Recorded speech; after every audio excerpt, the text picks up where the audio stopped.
الحمدللہ رب العالمین والصلاة والسلام علی خیر الخلق محمد وعلی آلہ وصحبہ اجمعین۔ کچھ سرایہ ہمارے پاس ہیں اور اس سے پہلے بھی ہم نے پڑھا ہے کہ غزوہ اور سریہ میں فرق ہے۔ غزوہ وہ ہے جس میں اللہ کے نبی صلی اللہ علیہ وسلم خود شریک ہوئے ہوں، تو اسی سریات کی کچھ باتیں ہمارے ساتھ آج کے اس درس میں ہیں۔ تو سب سے پہلے 7 سن ہجری میں یہ سارے سرایہ ہوئے ہیں، تو ایک ایک سریہ کا ہم ذکر کرتے ہیں۔ اور اس سے پہلے سب سے پہلے جہاں ہم نے گزشتہ درس میں جو بات جہاں چھوڑی تھی، غزوہ ذات الرقاع، 7 سن ہجری میں غزوہ ذات الرقاع، رسول اللہ صلی اللہ علیہ وسلم نے جنگ احزاب کے موقع پر 3 لوگ تھے جو مسلمانوں پر حملہ کرنے کے لیے آئے تھے۔ کون کون لوگ تھے؟ قریش، یہود اور غطفان، قبیلہ غطفان کے لوگ۔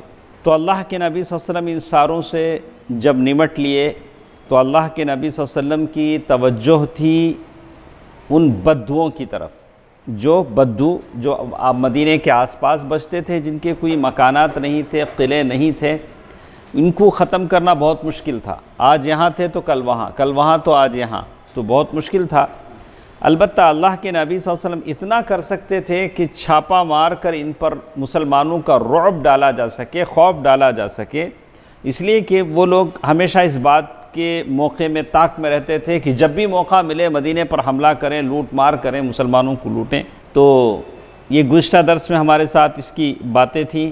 اور اسی طرح گزشتہ درس میں یہ بات بھی ہم نے سنا کہ ابو ہریرہ رضی اللہ تعالی عنہ اس وقت آ کر مسلمان ہوئے جب اللہ کے نبی صلی اللہ علیہ وسلم مدینے میں نہیں تھے، اور بعد میں خود خیبر پہنچے۔ ابو موسیٰ اشعری رضی اللہ تعالی عنہ بھی خیبر پہنچے۔ اور پھر اس واقعے کا ذکر تھا کہ اللہ کے نبی صلی اللہ علیہ وسلم ایک درخت کے سائے کے نیچے آرام کر رہے ہیں تو مشرک نے تلوار اٹھا لیا تھا۔ یہ سارا واقعہ ہم نے سنا۔ تو اسی طرح ایک اور چیز ہم جس کے بارے میں کہتے ہیں کہ اس عرابی کا نام کیا تھا، اس سے قطع نظر بعض لوگوں نے اسے دعثور کہا، بعض لوگوں نے کچھ اور نام دیے، الگ الگ نام دیے ہیں۔ تو یہ ساری باتیں ہیں 7 سن ہجری کی، ہجرت کو 7 سال ہوئے ہیں۔ سریہ قدید ماہ صفر یا ربیع الاول کے مہینے میں یہ سریہ ہوا۔ تو اس کی وجہ یہ بتاتے ہیں کہ بنو ملوح ایک قبیلہ تھا جنہوں نے بشر بن سوید اور ان کے ساتھیوں کو قتل کر دیا تھا، اسی انتقام کے لیے ان پر حملہ کیا گیا، اور اس سریے نے رات کو چھاپا مار کر بہت سے افراد کو قتل کر دیا اور وہاں کی بکریاں ساری چیزیں لائے۔ پھر ان کا دشمن نے ایک بڑے لشکر کے ساتھ مسلمانوں کا تعاقب کیا، لیکن جب مسلمانوں کے قریب پہنچے تو بارش ہونے لگی، اللہ تعالیٰ نے مسلمانوں کو بچا لیا اور پھر مسلمان سلامتی کے ساتھ واپس آ گئے۔ یہ تھی بات سریہ قدید کی۔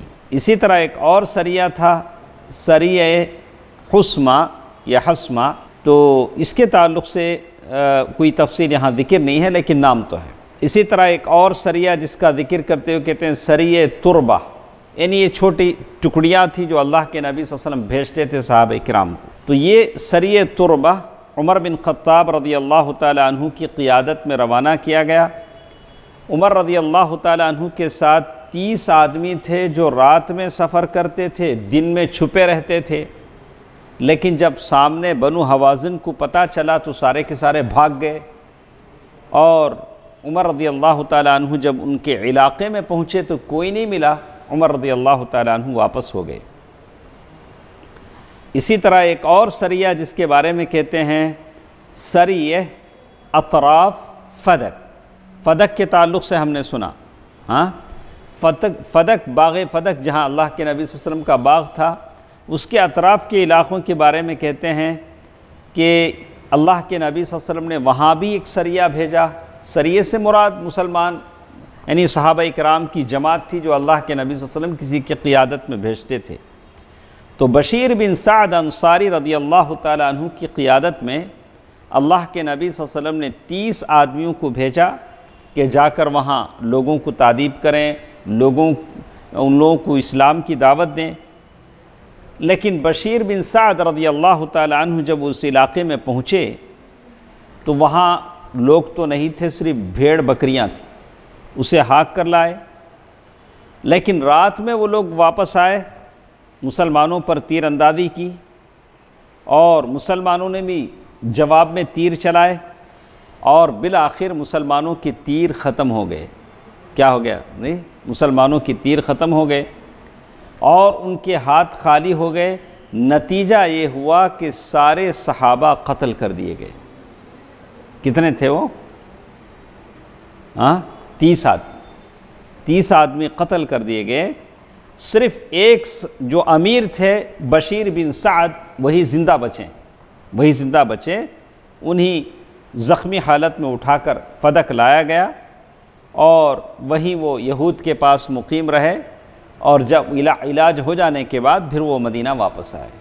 تو کبھی ایسا ہوتا تھا کہ مسلمان جاتے تھے، حملہ ہوتا تھا، دعویٰ ہوتا تھا، کبھی مسلمان ہوتے تھے، کبھی بھیڑ بکریاں ملتی تھی، کبھی شہادت بھی ہو جاتی تھی۔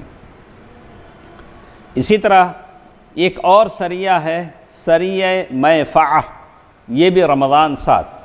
آپ نے سنا ہوگا کہ یہ سریہ جو تھا غالب بن عبداللہ لیثی کی قیادت میں بنو عوال اور بنو عبد بن ثعلبہ کو ادب سکھانے کے لیے ان کی لوٹ مار کی جو عادت تھی اس پر ان کی تادیبی کارروائی کے لیے ان کی طرف بھیجا گیا۔ تو مسلمانوں کی تعداد 130 تھی۔ معلوم ہوتا ہے کہ اللہ کے نبی صلی اللہ علیہ وسلم اطراف کی جتنے بھی قبائل تھے وہاں صحابہ اکرام کو بھیجتے تھے، یہ لوگ جاتے تھے، دعویٰ کرتے تھے۔ تو 130 لوگ تھے، تو یہ سارے کے سارے لوگوں نے دشمن پر حملہ کیا، صحابہ نے، جس نے بھی سر اٹھایا اسے قتل کر دیا۔ اس سریے میں حضرت اسامہ بن زید رضی اللہ تعالی عنہ نے ایک ایسے آدمی کو قتل کیا جو لا الہ الا اللہ پڑھا۔ وہ کیا پڑھ رہا تھا؟ لا الہ الا اللہ پڑھ رہا تھا، پھر بھی اس کا نام کیا تھا؟ نہیک بن مرداس۔ اس کا نام کیا تھا؟ نہیک بن مرداس۔ اس کو انہوں نے قتل کر دیا۔ اللہ کے نبی صلی اللہ علیہ وسلم کو معلوم ہوا، اللہ کے نبی صلی اللہ علیہ وسلم نے پوچھا کہ اے اسامہ، فلاں آدمی نے کلمہ پڑھا، کلمہ پڑھنے کے باوجود بھی تم نے قتل کر دیا۔ ہوا ایسا کہ وہ آدمی نے کئی لوگوں کو قتل کیا، بعد میں بھاگتا بھاگتا بچتا ان کے ہاتھ لگا۔ تو اسامہ رضی اللہ تعالیٰ عنہ سے قتل کرنے آگے بڑھا تو اس نے لا الہ الا اللہ پڑھا۔ تو اسامہ بن زید رضی اللہ تعالیٰ عنہ نے اس کے باوجود اسے قتل کر دیا۔ اللہ کے نبی صلی اللہ علیہ وسلم کو جب یہ بات معلوم ہوئی تو اللہ کے نبی صلی اللہ علیہ وسلم نے غصہ ہوتے ہوئے اسامہ پر کہا، اسامہ تم نے اس کا دل چیر کر کیوں نہ دیکھ لیا کہ معلوم ہوتا کہ وہ سچا تھا کہ جھوٹا تھا؟ کیا کہا اللہ کے نبی نے؟ اگر تم اس کا دل چیر کر دیکھ لیتے تو معلوم ہوتا کہ وہ سچا تھا یا جھوٹا تھا۔ تو کسی آدمی کے بارے میں ہم فیصلہ کریں گے صرف ظاہری شکل و صورت جو بھی ہے، اندر کیسے ہے وہ کون جانتا ہے؟ اللہ سبحانہ و تعالیٰ جانتا ہے۔ اندر کی فکر کرنا ہمارے اس کی بات نہیں۔ اسی طرح ایک اور سریہ جس میں یہاں ذکر ہے، سریۃ خیبر۔ خیبر وہاں کے سارے لوگ یہودی ہیں، معلوم ہے۔ تو یہ سریہ 30 سواروں پر مشتمل تھا۔ اللہ کے نبی صلی اللہ علیہ وسلم نے 30 صحابہ کو بھیجا، اور اس کی قیادت عبداللہ بن رواحہ رضی اللہ تعالی عنہ کی کر رہے تھے۔ ہوا یہ کہ اللہ کے نبی صلی اللہ علیہ وسلم کو معلوم ہوا کہ اسیر یا بشیر بن رزام بنو غطفان کو مسلمانوں پر چڑھائی کرنے کے لیے جمع کر رہا ہے۔ ایک بات معلوم ہوئی کہ ایک یہودی ہے، ایک یہودی ہے جو مسلمانوں کو اس بات پر یا بنو غطفان قبیلے کو اس بات پر جمع کر رہا ہے کہ وہ مسلمانوں پر چڑھائی کریں۔ ایسی اطلاع اللہ کے نبی صلی اللہ علیہ وسلم کو ملی۔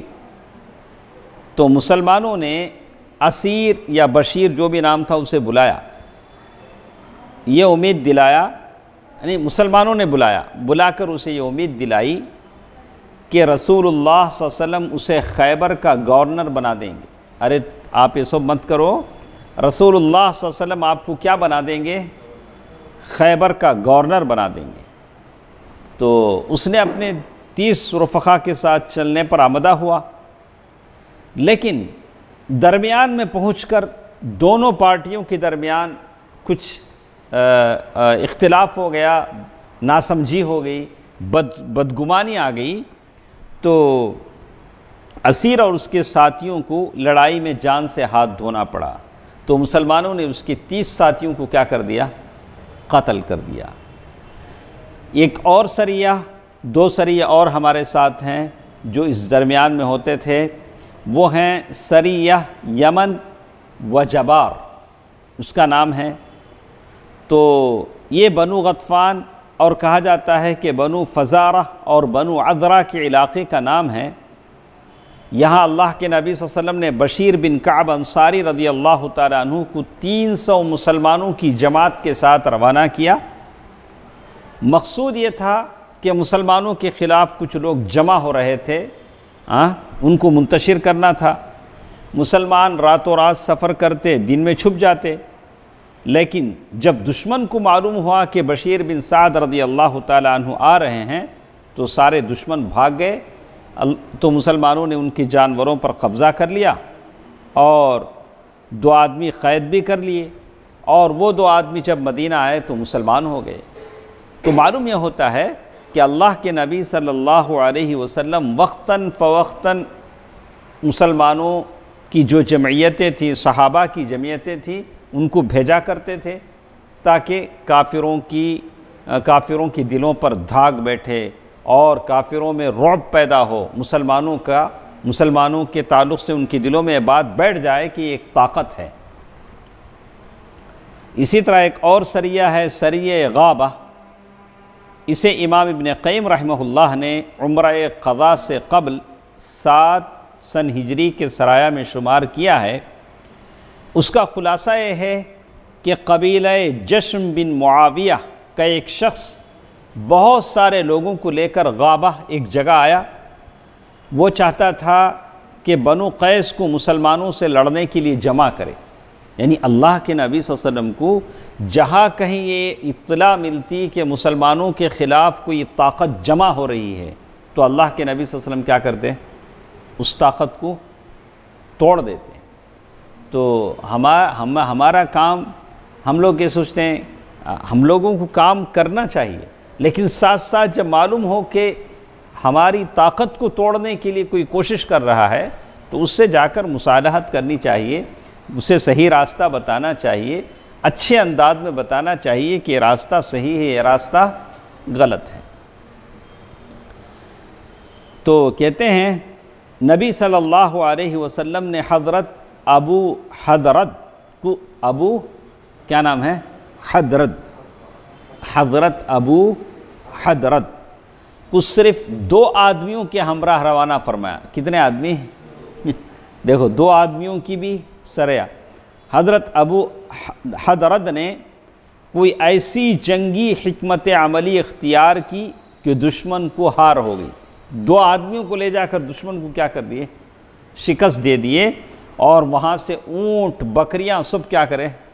لے کے آئے۔ یہ اللہ تعالیٰ کی مدد تھی جو صحابہ اکرام کے ساتھ ہوتی تھی۔ اب یہاں سے یہ تو تھی سرایہ کی بات۔ سرایہ آپ کو سمجھنے میں تھوڑا دقت ہوتا ہے، لیکن یہ سارے سرایہ ہیں جس کو ہم جاننا، جس کے تعلق سے پڑھنا ضروری ہے۔ تو اس کے بعد آپ لوگوں کو یاد ہوگا کہ صلح حدیبیہ کے موقع پر مکے کے قریش کے لوگوں سے اللہ کے نبی صلی اللہ علیہ وسلم نے ایک مصالحت کی تھی کہ اس سال اللہ کے نبی صلی اللہ علیہ وسلم اپنے ساتھیوں کے ساتھ کیا ہوں گے؟ واپس چلے جائیں گے، آئندہ سال آئیں گے، اور صرف مسافر جو ہتھیار رکھتا ہے وہ ہتھیار لے کر آئیں گے۔ تو ایک تلوار، وہ بھی میان میں، اس کے کیس میں ہوگی، اوپن نہیں ہوگی۔ تو اب سال پورا ہو رہا تھا، کیا تھا نا بھائی؟ سال پورا ہو رہا تھا۔ تو اب سال جب پورا ہونے لگا تو ذی قعدہ کا چاند ہو گیا، تو اللہ کے نبی صلی اللہ علیہ وسلم نے صحابہ کرام کو حکم دیا کہ اپنے عمرے کی قضا کے طور پر عمرہ کریں۔ گزشتہ سال عمرہ نہیں ہوا تھا نا، اس کے قضا کے طور پر کیا کریں؟ عمرہ کریں۔ اور یہ بھی کہا کہ جو بھی آدمی حدیبیہ میں تھا وہ ضرور ہمارے ساتھ عمرہ کرنے کے لیے آئے، جسے عمرہ قضا کہا گیا۔ کیا کہا؟ عمرہ قضا۔ تو اب کچھ لوگ اس درمیان میں شہید ہو چکے تھے، وہ سال سے سال تک کچھ لوگ شہید ہو چکے تھے، انہیں چھوڑ کر جتنے بھی تھے سب عمرے کے لیے نکلے۔ تو 2000 آدمی تھے جو عمرے کے لیے جو نکلے۔ کتنے؟ 2000۔ پھر بچے اور عورتیں وہ الگ، یہ سارے کے سارے عمرے کے لیے نکلے۔ اللہ کے نبی صلی اللہ علیہ وسلم نے ابو رحم غفاری رضی اللہ تعالی عنہ کو مدینے کا امیر بنایا۔ اللہ کے نبی صلی اللہ علیہ وسلم مدینے سے باہر جا رہے ہیں تو کسی کو امیر بنائیں گے۔ 60 اونٹ اپنے ساتھ لیے ذبح کرنے کے لیے وہاں مکے میں، اور ان اونٹوں پر ایک نگران مقرر کر دیا۔ اللہ کے نبی صلی اللہ علیہ وسلم کا یہ حکمت عملی تھی، جو بھی ایک چیز تھی اس کے اوپر ایک نگران مقرر کرتے تھے۔ ہماری طرح نہیں تھا کہ ہمارے اتنے ایسے سیکٹر ہیں جہاں کوئی نہ سوال کرنے والا ہے نہ جواب دینے والا ہے، ایسا کوئی نہیں تھا۔ اللہ کے نبی صلی اللہ علیہ وسلم ہر چیز پر کیا کرتے تھے؟ ایک ذمہ دار مقرر کرتے تھے تاکہ وہ دیکھ بھال کر لے۔ تو ان اونٹوں کی ذمہ داری اللہ کے نبی صلی اللہ علیہ وسلم نے کسے دی؟ ایک صحابی کو دی، ناجیہ بن جندب اسلمی رضی اللہ عنہ۔ بیر علی ذوالحلیفہ سے اللہ کے نبی صلی اللہ علیہ وسلم نے احرام باندھا اور لبیک اللہم لبیک کی صدا لگائی۔ آپ کے ساتھ مسلمانوں نے بھی لبیک پکارا، اور یہ بھی ڈر تھا کہ قریش کہیں بدعہدی نہ کر دیں، ایسا بھی ہو سکتا تھا۔ تو اس کے لیے اللہ کے نبی صلی اللہ علیہ وسلم نے جنگجو ہتھیار بھی ساتھ لیے، جنگجو افراد کے ساتھ مستعد ہو کر نکلے، اور مکے کے قریب جب ایک وادی میں پہنچے، وادی یاجج، تو وہاں جنگ کے جو ہتھیار ہوتے ہیں وہاں رکھ دیے، جنگجو افراد کو بھی وہاں ٹھہرا کر دیا، اور صرف وعدے کے مطابق ایک تلوار لے کر اللہ کے نبی صلی اللہ علیہ وسلم مکے کی طرف نکلے۔ جب وادی یاجج میں پہنچے تو سارے ہتھیار یعنی ڈھال، تیر، نیزے سب رکھ دیے، اور دیکھیں ان کی حفاظت کے لیے اوس بن خولہ انصاری رضی اللہ تعالی عنہ کی ماتحتی میں اس ہتھیار کی حفاظت کے لیے وہاں ایک ذمہ دار مقرر کیا، اور ایک 200 صحابہ کو وہاں رکھا۔ کس کی حفاظت کے لیے؟ جانوروں کی حفاظت کے لیے الگ ٹیم، اونٹ کی حفاظت کے لیے، جو ویپنس ہیں، ہتھیار ہیں، اس کی حفاظت کے لیے 200 صحابہ کی ٹیم۔ یہ اللہ کے نبی صلی اللہ علیہ وسلم کی حکمت عملی تھی۔ تو کہتے ہیں اور بس وہی سوار کا ہتھیار بولے تو جاوید بھائی ایک تلوار، وہ بھی کیس میں، سوار کا ہتھیار لیے اپنی میان میں رکھی ہوئی تلواریں لے کر مکے میں داخل ہوئی۔ رسول اللہ صلی اللہ علیہ وسلم مکے میں داخلے کے وقت اپنی قصوہ نامی اونٹنی پر سوار تھے۔ یہی اونٹنی پہلے بھی آئی تھی نا صلح حدیبیہ کے موقع پر۔ مسلمانوں نے تلواریں لٹکا رکھی تھیں اور رسول اللہ صلی اللہ علیہ وسلم کو گھیرے میں لیے ہوئے لبیک اللہم لبیک کے نعرے لگا رہے تھے۔ اب مشرکین مسلمانوں کا تماشا دیکھنے کے لیے گھروں سے نکل کر کعبے کے شمال میں ایک پہاڑ ہے قیقعان، ایک پہاڑ قیقعان، اس پہاڑ پر بیٹھے تماشا دیکھنے کے لیے بیٹھے۔ مسلمان کیا کرتے ہیں؟ پورے گھروں سے نکل کے وہاں بیٹھے ہیں اور آپس میں باتیں کر رہے ہیں کہ دیکھو مدینے سے جو لوگ آ رہے ہیں نہیں، مدینے کا آب و ہوا نے ان کو بہت ویک کر دیا، کمزور کر دیا ہے، یثرب کے بخار نے ان کو توڑ ڈالا ہے۔ تو ایسے باتیں کر رہے تھے، بہت ویک ہو گئے۔ تو ایسے وقت میں اللہ کے نبی صلی اللہ علیہ وسلم نے کیا حکم دیا؟ دیکھیے یہ بات بتاتی ہے کہ ہمیشہ ہمارا اچھا اظہار ہونا چاہیے۔ ہمارا کیسے ہونا چاہیے؟ دشمن ہم کو دیکھے تو کیا کریں؟ ہاں تو ہم لوگ کبھی دیکھتے ہیں وہ بڑے بڑے پیٹ، وہ رنگیاں، دیکھ کے مجھے بڑا کیا ہوتا، ذرا مجھے بھی کیا ہوتا، مجھے بھی میں اپنے آپ کو مجھے اپنے آپ کو مستثنا نہیں کر رہا ہوں. ہماری باڈی کیا ہونی چاہیے؟ ماشاءاللہ ایک دم فٹ ہونی چاہیے. میں کبھی بولتا رہی یہ بڑے بڑے توند رکھے لوگ کیا ان کی جسامت ہے، کیا ان کی باڈیاں ہیں. تو معلوم کیا ہوتا ہے، تھوڑا ٹائم ہم کو کس کے لیے نکالنا ہے؟ تھوڑا ٹائم فٹنس کے لیے نکالنا کمپلسری، بہت ضروری ہے. تھوڑا ٹائم کس کے لیے نکالنا ہے؟ فٹنس کے لیے نکالنا پڑے گا. تھوڑا جسامت ہماری کیا ہے، اس سے ہماری صحت اچھی رہے گی، ہماری صحت اچھی رہے گی اور ہم بڑی پھرتی کے ساتھ کچھ حرکت کر سکیں گے، کچھ دوڑ دھوپ کر سکیں گے. تو کہتے ہیں کہ سیرت ہم کو بتاتی ہے اللہ کے نبی صلی اللہ علیہ وسلم نے حکم دیا کہ وہ پہلے 3 چکر دوڑ لگائیں. دیکھا، یہ دوڑ لگانا، یہ واکنگ کرنا اور یہ سب دوڑ لگانا، یہ ساری چیزیں ہیں.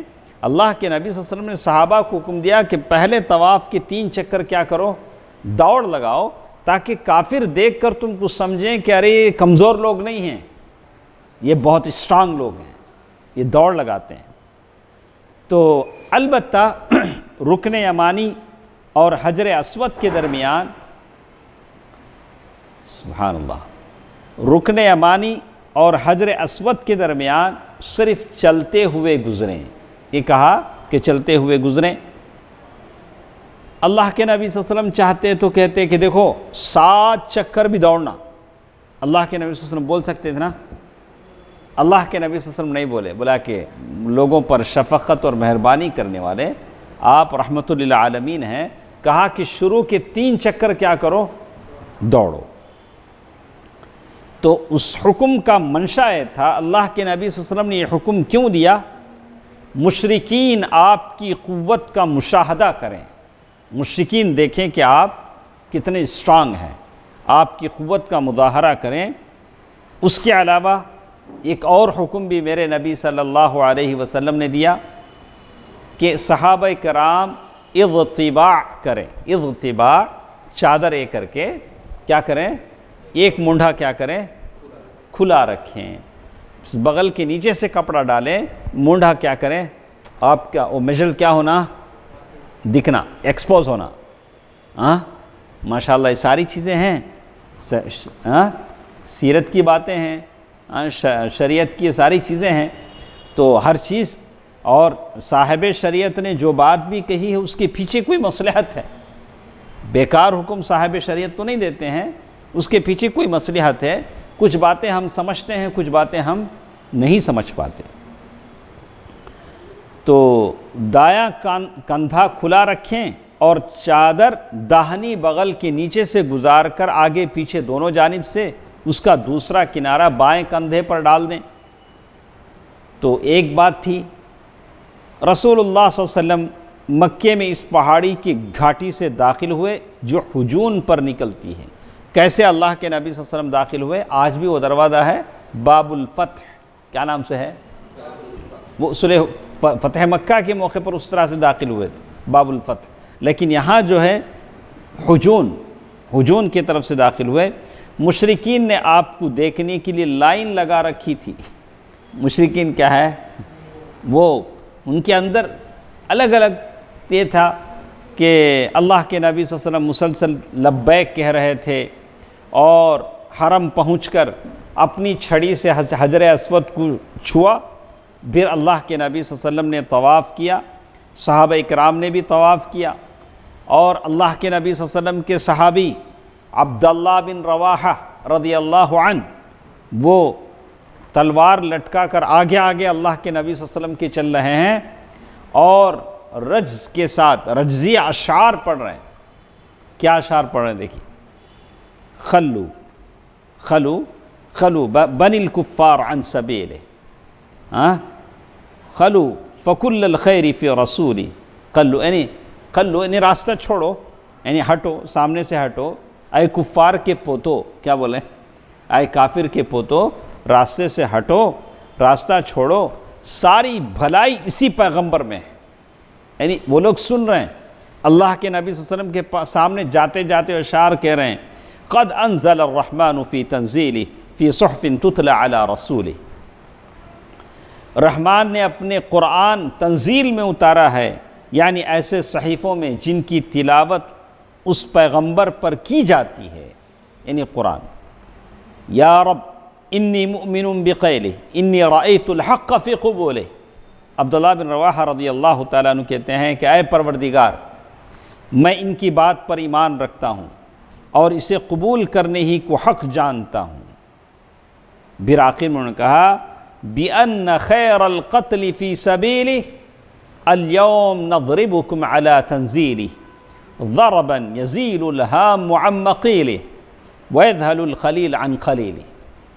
کیا کہا عبداللہ بن رواحہ رضی اللہ تعالیٰ عنہ نے؟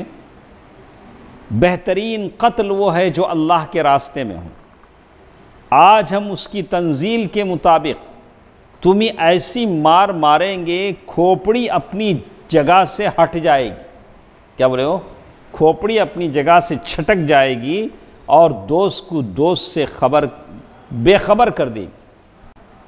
یہ اشعار عبداللہ بن رواحہ رضی اللہ تعالیٰ عنہ نے کہے. انس بن مالک رضی اللہ تعالیٰ عنہ فرماتے ہیں کہ قریب میں عمر بن خطاب رضی اللہ تعالیٰ عنہ تھے. عمر بن خطاب رضی اللہ تعالیٰ عنہ نے فرمایا کہ اے عبداللہ بن رواحہ، تم کیا پڑھ رہے ہو؟ تم کون سے اشعار پڑھ رہے ہو؟ اللہ کے رسول کے سامنے ہو، کعبے کے صحن میں ہو، کیسے اشعار پڑھ رہے ہو؟ تو اللہ کے نبی صلی اللہ علیہ وسلم فرمایا کہ عمر رہنے دو. کیا بولے؟ عمر ان کو چھوڑو، پڑھنے دو، کیونکہ یہ ان کے لیے تیر کی مار سے بھی زیادہ تیز ہے. یہ اشعار ان کے لیے کیا ہے؟ تیر کی مار سے بھی زیادہ تیز ہے. رسول اللہ صلی اللہ علیہ وسلم نے مسلمانوں اور مسلمانوں نے 3 چکر دوڑ لگائے. اب مشرکین نے دیکھا کہ صحابہ اکرام دوڑ رہے ہیں. پہلے کیا سوچے تھے سہیل؟ ویک ہو گئے ہیں، کمزور ہو گئے ہیں، مدینے کے بخار نے توڑ دیا ہے، نہیں ایسے سوچتے ہیں. تو جب دوڑ رہے ہیں 3 چکر میں تو کہا جن کے متعلق ہم سمجھ رہے تھے کہ بخار نے انہیں توڑ دیا ہے، یہ تو ایسے لوگوں سے زیادہ طاقتور ہیں. ارے وہ لوگ ایسے نہیں ہیں، یہ لوگ کیا ہیں؟ بہت طاقتور لوگ ہیں. طواف سے اللہ کے نبی صلی اللہ علیہ وسلم فارغ ہوئے. آپ نے صفا اور مروہ کی سعی کی. اس وقت آپ کے جو جانور تھے، کتنے اونٹ تھے؟ 60 اونٹ. وہ مروہ کے پاس کھڑے تھے. آپ صلی اللہ علیہ وسلم سعی سے فارغ ہو کر فرمایا یہ قربان گاہ ہے، یہ قربانی کی جگہ ہے، اور مکے کی ساری گلیاں قربانی کی ہیں. دیکھیں اگر اللہ کے نبی صلی اللہ علیہ وسلم ایسا نہیں بولتے تو آج کے زمانے میں مشکل ہوتا. سارے جانور کالے جا کے قربان کرنا پڑتا مروہ کے پاس. تو اس کے بعد مروہ کے پاس جانوروں کو قربان کر دیا، پھر وہیں سر مڑایا. مسلمانوں نے بھی ایسا ہی کیا. دیکھیے اس کے بعد اجریز میں دیکھیے کیا سسٹم اللہ کے نبی صلی اللہ علیہ وسلم کیا. تو ہم لوگوں نے شروع میں پڑھا کہ اللہ کے نبی صلی اللہ علیہ وسلم وادی یاجج میں جب پہنچے تو وہاں 200 صحابہ کو ہتھیار کی حفاظت کے لیے اللہ کے نبی صلی اللہ علیہ وسلم نے چھوڑ دیا تھا. تو اللہ کے نبی صلی اللہ علیہ وسلم نے عمرہ کر لینے کے بعد، قربانی کر دینے کے بعد، جو صحابہ یہاں تھے اس میں سے 200 صحابہ کو وہاں بھیجا. کہاں؟ وادی یاجج. اور وہاں جو 200 صحابہ تھے ان کو ادھر بلایا کہ وہ لوگ آ کر کیا کر لیں؟ عمرہ کریں. دیکھا کوئی چیز کیا نہیں ہے، مس نہیں ہوتی. ہمارے پاس کوئی پروگرام ہوتا تو آدھے لوگ وہ اس دوسرے کام میں رہتے کہ ارینجمنٹس، کھانا پلا، تو وہ لوگ تقریر نہیں سن پاتے. جتنا فائدہ یہ لوگ اٹھاتے ہیں وہ لوگ کیا نہیں کر پاتے ہیں؟ فائدہ نہیں اٹھا پاتے. اللہ کے نبی صلی اللہ علیہ وسلم کا طریقہ ایسا تھا کہ کوئی خیر سے کیا نہ ہو، خیر سے محروم نہ ہو. تو وہ صحابہ کو بلوایا جو لوگ حفاظت پر مامور تھے وہ آ کر کیا کریں؟ اپنا عمرہ ادا کر لیں۔ رسول اللہ صلی اللہ علیہ وسلم، ہم لوگ گزشتہ درس میں پڑھے تھے، صلح حدیبیہ کے موقع پر یہ بات تھی، شرائط میں بات تھی کہ مسلمان اگلے سال عمرہ کرنے کے لیے آئیں گے، صرف اتنا ہتھیار لے کر آئیں گے جو مسافر کا ہتھیار ہو، اور آئیں گے تو مکے میں کتنے دن رہیں گے؟ 3 دن رہیں گے۔ اللہ کے نبی صلی اللہ علیہ وسلم 3 دن ہو گئے تو مکے کے قریش آہستہ علی رضی اللہ تعالیٰ عنہ کو بلا کے بولے، دیکھو تمہارے حضرت 3 دن ہو گئے، 3 دن کیا ہو گئے؟ 3 دن ہو گئے۔ تو اللہ کے نبی صلی اللہ علیہ وسلم نے بھی کیا کیا؟ وعدہ تو وعدہ ہے۔ اللہ کے نبی صلی اللہ علیہ وسلم وہاں سے نکل آئے اور مقام صرف یا صرف وہاں ایک جگہ کا نام، وہاں کیا کیا اللہ کے نبی صلی اللہ علیہ وسلم؟ وہاں اتر آ کر اللہ کے نبی صلی اللہ علیہ وسلم اس جگہ قیام فرمایا۔ اب جب مکہ سے نکل رہے ہیں تو مکے سے روانگی کے وقت حمزہ رضی اللہ تعالیٰ عنہ کی بیٹی ایک تھی، سید الشہداء حمزہ رضی اللہ تعالیٰ عنہ کب شہید ہو چکے تھے؟ جنگ احد ہی میں، کس میں؟ احد میں شہید ہو چکے تھے۔ تو اللہ کے نبی صلی اللہ علیہ وسلم جب مکے سے نکل کر آ رہے ہیں تو حمزہ رضی اللہ تعالیٰ عنہ کی بیٹی چچا بول کے پیچھے سے کیا ہو گئی؟ دوڑتے آئی۔ تو علی رضی اللہ تعالیٰ عنہ انہوں نے کیا کیا؟ علی اور حمزہ دونوں کا کیا رشتہ ہے؟ علی بن ابی طالب، تو علی بن ابی طالب رضی اللہ تعالیٰ نے لے لیا۔ لینے کے بعد اب اس بچی کو لے کر 3 دعوے دار ہو گئے۔ دیکھیے، اسلام آنے سے پہلے یہی وہ صحابہ تھے، یہی وہ قریش تھے، یہی مسلمان ہونے سے پہلے کہتا وَإِذَا الْمَوْءُودَةُ سُئِلَتْ بِأَيِّ ذَنبٍ قُتِلَتْ، لیکن اسی ایک بچی کے گارڈین بننے کے لیے تینوں لوگ آپس میں کیا کر رہے ہیں؟ یہ بچی مجھے چاہیے، یہ بچی مجھے چاہیے۔ تو وہ تینوں کون ہیں؟ ایک علی رضی اللہ تعالیٰ عنہ، دوسرے زید بن حارثہ رضی اللہ عنہ، تیسرے جعفر بن ابی طالب رضی اللہ عنہ۔ تینوں ہیں، تینوں کہہ رہے ہیں کہ میں یا آپ، لیکن اللہ کے نبی صلی اللہ علیہ وسلم نے جعفر کے حق میں فیصلہ کیا کہ اس بچی کی دیکھ بھال کون کریں گے؟ جعفر۔ کیوں جعفر کو اللہ کے نبی صلی اللہ علیہ وسلم نے دیا؟ اس لیے کہ اس بچی کی جو خالہ تھی وہ جعفر کی بیوی تھی، جعفر کی زوجیت میں تھی، جعفر رضی اللہ تعالیٰ عنہ۔ الخالۃ بمنزلۃ الام، خالہ اماں کے برابر ہوتی ہے۔ خالہ کیا ہوتی ہے؟ اماں کے برابر ہوتی ہے۔ تو اسی لیے خالہ کے گھر جانا چاہیے، خالہ کی عزت اور تکریم کرنا چاہیے۔ تو الخالۃ بمنزلۃ الام۔ اسی عمرے کے سفر میں اللہ کے نبی صلی اللہ علیہ وسلم نے میمونہ بنت حارث عامریہ رضی اللہ تعالیٰ عنہ سے شادی کی۔ ٹائم ہے اس لیے کہ دیر سے شروع کیا میں 10 منٹ۔ تو اللہ کے نبی صلی اللہ علیہ وسلم اسی سفر میں میمونہ بنت حارث عامریہ سے شادی کی، اور اس مقصد کے لیے اللہ کے نبی صلی اللہ علیہ وسلم نے مکہ پہنچنے سے پہلے جعفر بن ابی طالب رضی اللہ تعالیٰ عنہ کو اپنے آگے حضرت میمونہ رضی اللہ تعالیٰ عنہ کے پاس بھیج دیا کہ پہلے سے آپ جاؤ بات کرو۔ تو انہوں نے اپنا معاملہ، میمونہ رضی اللہ تعالیٰ عنہ نے اپنا معاملہ حضرت عباس کو سونپ دیا۔ عورت کے لیے کوئی نہ کوئی کیا چاہیے؟ ولی یا وکیل چاہیے۔ تو کیونکہ میمونہ رضی اللہ تعالیٰ عنہ کی بہن ام الفضل رضی اللہ عنہ یہ عباس رضی اللہ تعالیٰ عنہ کی بیوی تھی، تو زوجیت میں تھی۔ عباس رضی اللہ تعالیٰ عنہ نے اپنی ولایت میں میمونہ رضی اللہ تعالی عنہ کی شادی اللہ کے نبی صلی اللہ علیہ وسلم سے کر دی۔ اللہ کے نبی صلی اللہ علیہ وسلم جب مکے سے واپس ہونے لگے تو پیچھے ابو رافع رضی اللہ تعالی عنہ کو چھوڑ دیا کہ وہ میمونہ کو سوار کر کے آپ کے پاس بھیج دیں۔ تو اللہ کے نبی صلی اللہ علیہ وسلم جب مقام صرف وہاں تھے تو وہ آ کر وہاں اللہ کے نبی صلی اللہ علیہ وسلم سے مل گئے۔ تو اس عمرے کا نام کیا تھا؟ عمرہ قضا۔ عمرہ قضا یہ حدیبیہ میں طے کردہ صلح کے مطابق کیا گیا تھا، اور اس کے کئی نام علماء نے کہے ہیں، عمرہ قضا، عمرہ قضیہ، عمرہ قصاص، عمرہ صلح جیسے نام ہیں۔ تو اس کے بعد بھی کچھ سرایہ ہمارے پاس ہیں۔ یہ تو تھا عمرہ قضا کی بات۔ تو کچھ سرایہ ہمارے پاس ہیں، 4 قضایا اس میں پڑھ لیتے ہیں۔ اس کے بعد انشاءاللہ ہم یہ معرکہ موتا، کون سا ہے؟ معرکہ موتا، اس کے تعلق سے اگلے درس میں پڑھیں گے۔ تو یہ 4 سرایہ ہیں۔ اس میں پہلا سرایہ ہے سریہ ابو العوجہ۔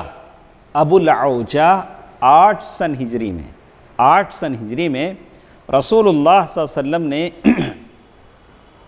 حضرت ابو العوجہ رضی اللہ تعالی عنہ کی قیادت میں، سرداری میں بنو سلیم کو اسلام کی دعوت دینے کے لیے 50 آدمیوں کے ساتھ روانہ کیا۔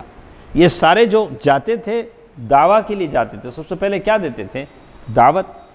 لیکن بنو سلیم نے اس دعوت کو پسند نہیں کیا، بولا کہ تم جس بات کی طرف ہمیں بلاتے ہو ہمیں اس کی ضرورت نہیں ہے۔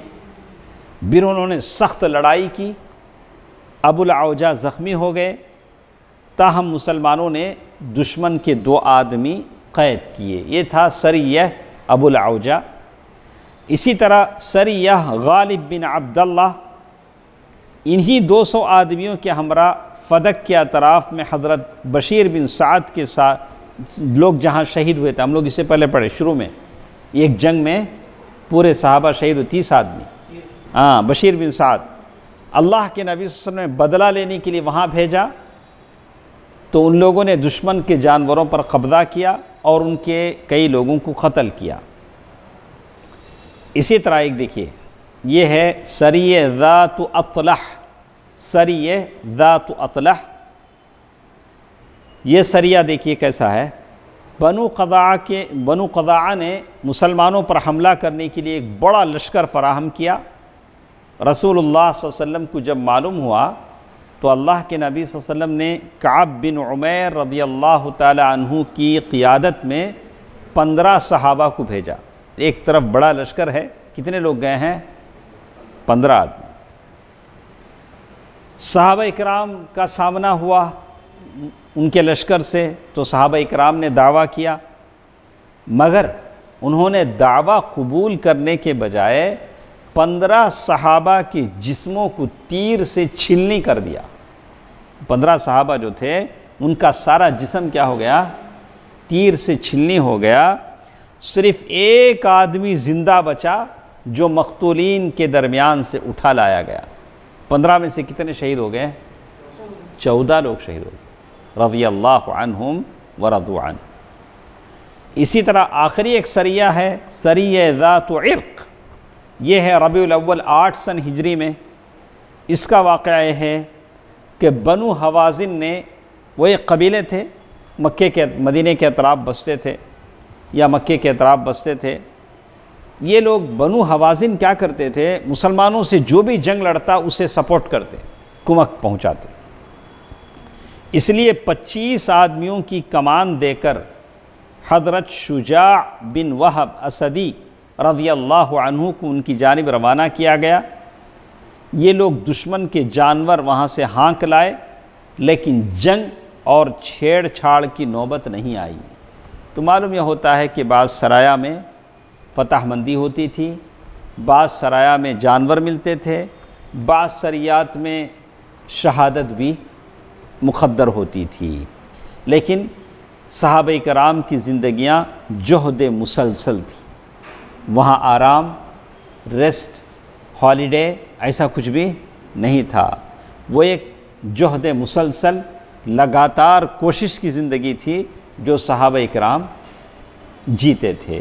انشاءاللہ ہم لوگ اگلے درس میں پڑھیں گے معرکہ موتا، یہ بھی بڑا دردناک یہ ہے۔ انشاءاللہ کل نہیں، پرسوں انشاءاللہ ہم لوگ، کل ایک دن ہمارا درس نہیں ہے، انشاءاللہ پرسوں ہم لوگ پڑھیں گے۔ تو اللہ تعالیٰ سے دعا ہے کہ جو کچھ ہم سنتے ہیں اللہ تعالیٰ اس پر عمل کرنے کی توفیق دے، آمین۔ والسلام علیکم ورحمۃ اللہ وبرکاتہ۔